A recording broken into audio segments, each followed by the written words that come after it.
West Reading. We will have head coach Pat Kelsey start us off with an opening statement. Wake's a really good team. One of the best defensive teams in our conference. They're tough. They're physical.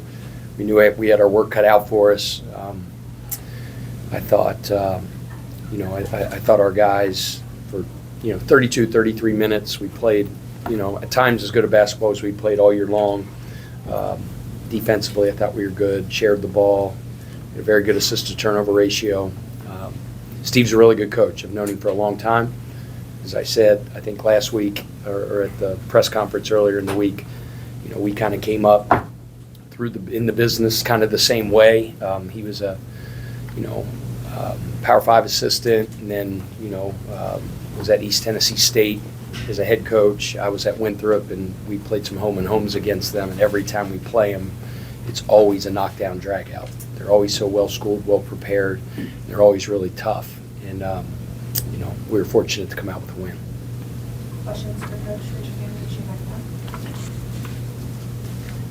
Yeah.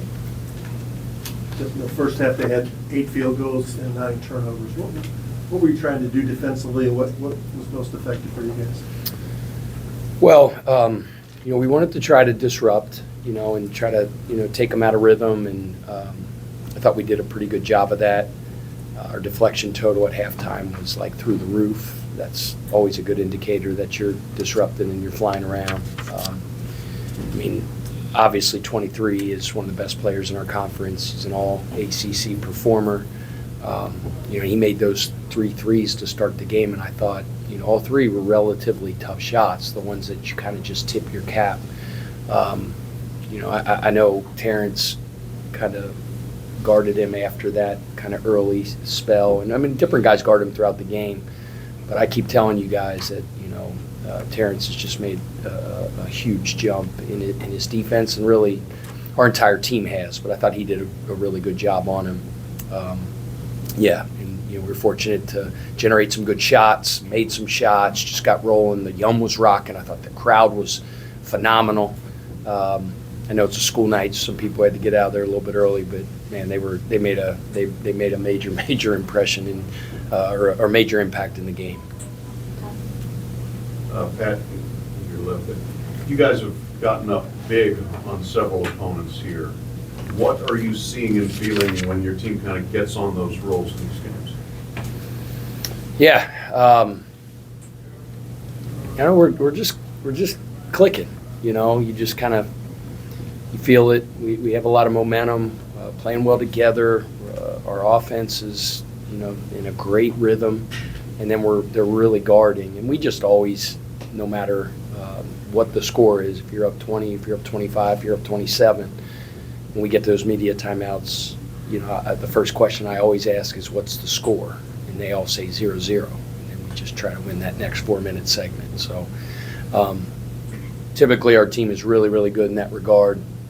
The last 8 minutes, it wasn't that way. It's good that we have some teachable moments. We have some things that we can really clean up late in the game. I thought we generated some open shots. We couldn't really get any to go down, and I felt like it kind of affected our defense a little bit, and that hasn't been the case. But it's good that we have some things that I can have a little bit of an aggressive counseling session with them tomorrow in film. Coach, if you could just kind of talk about, it seemed like you had that 1-3-1 defense the way scouted, because immediately as soon as they went to that 1-3-1, you got 4 or 5 really good looks out of that. Just kind of talk about how this team soaks up the scouting report and executes. Really do. I give our team a lot of credit.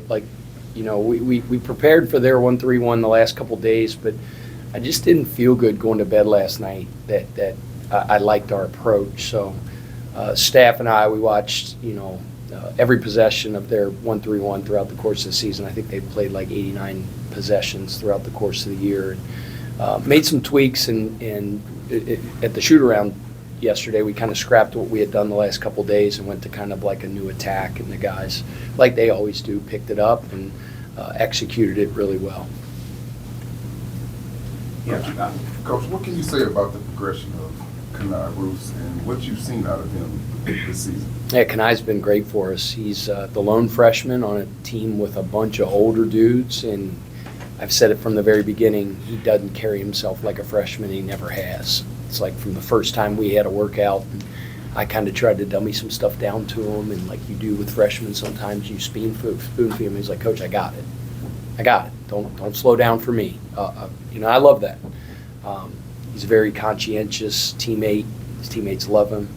Works hard every day. And he's a phenomenal kid and a very, very, very talented young man. Pat. Okay, sorry. Wake didn't have a run at all in the first half, and they didn't have a run greater than 4 points until the last 5 minutes of the second half.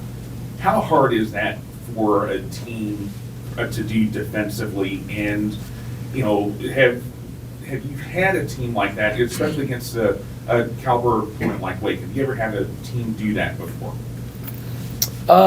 It'd be hard to go back and think. I've coached a lot of teams and some really good teams, but you're right. I mean, and I keep talking about it in the press conference. It's just the attention to detail and scouting report in the 1-2. I almost called it a movement. I told her it's like there's a movement going on with our team from a defensive perspective, and it starts in the minds and hearts of each guy in a Louisville jersey, and it just matters. Getting stopped matters. Taking care of their assignment matters. Picking up, for a mistake of your teammate matters.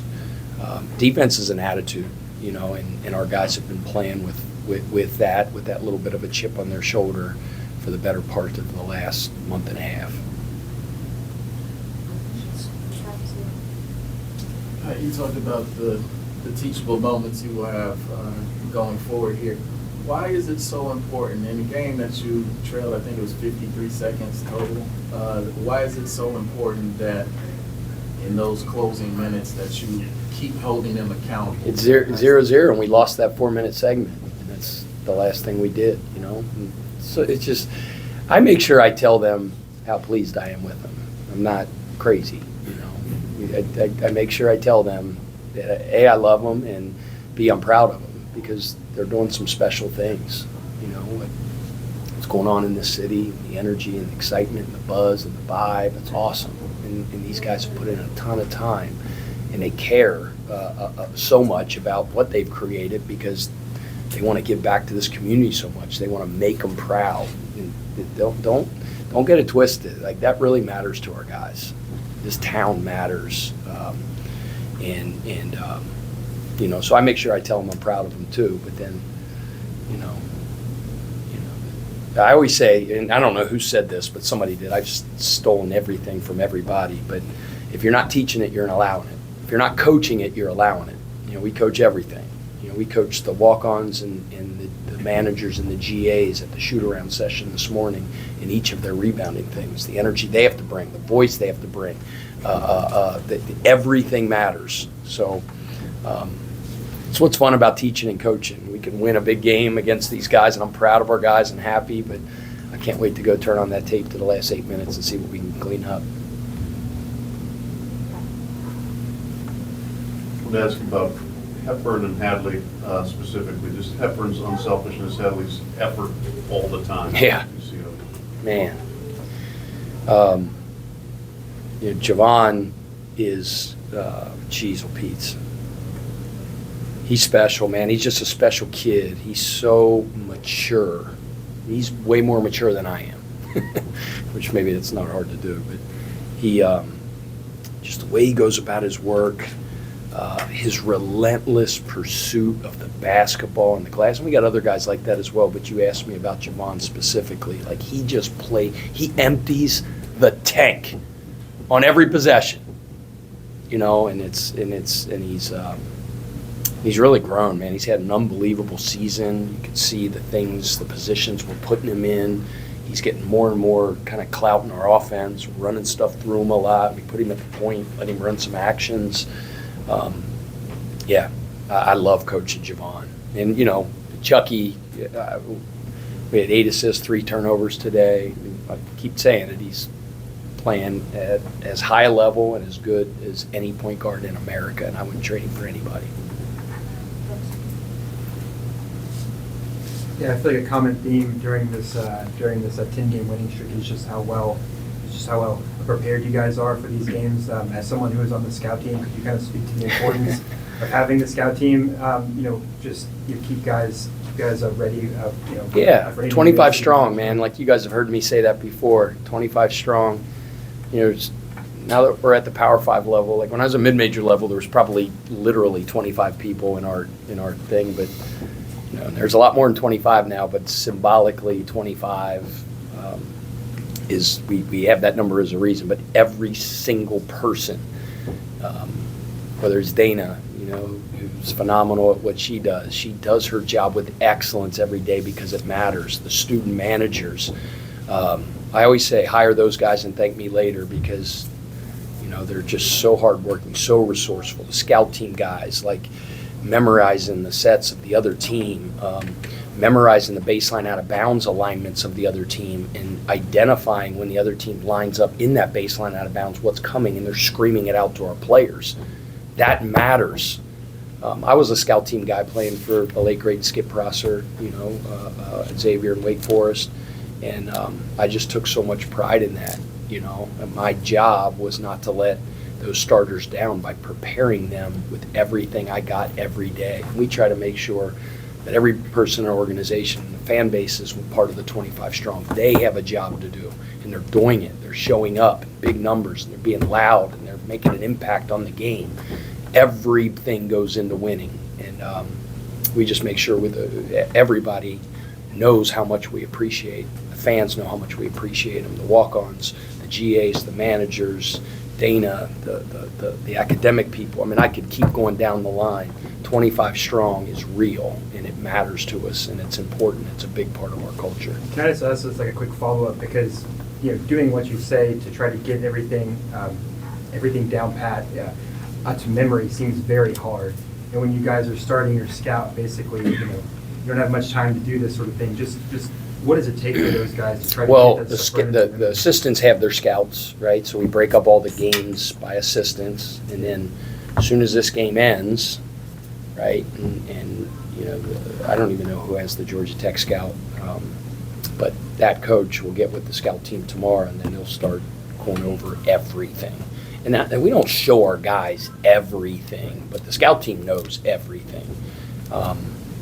It's just, I have scout team pride, walk-on pride, man. I don't have it tattooed on me, but it might as well be because it really matters. And, Skip Prosser treated me like I was the Chucky Hepburn of that team, right? He didn't treat me like a second-class citizen because I was not a starter and didn't play a lot of minutes. He valued my role, and we will always do that in our organization as well. Pat, even in a game where you guys were up by nearly 30, you mentioned how there were still some teachable moments in that second half. When it seemed like they were starting to take their foot off the gas a little bit, and you called that late timeout in the last few minutes, what was your message to them? Well, we gave up a free throw, an offensive rebound off of a free throw, which is cardinal sin in our. I mean, it drives me nuts. So we had two back-to-back plays where we didn't block out, and they got second shots, and it's just not what we're about. And I don't care what the score is; it's not acceptable. So we learn from it. We'll be better moving forward. Anything else? All right, thank you all. Appreciate it.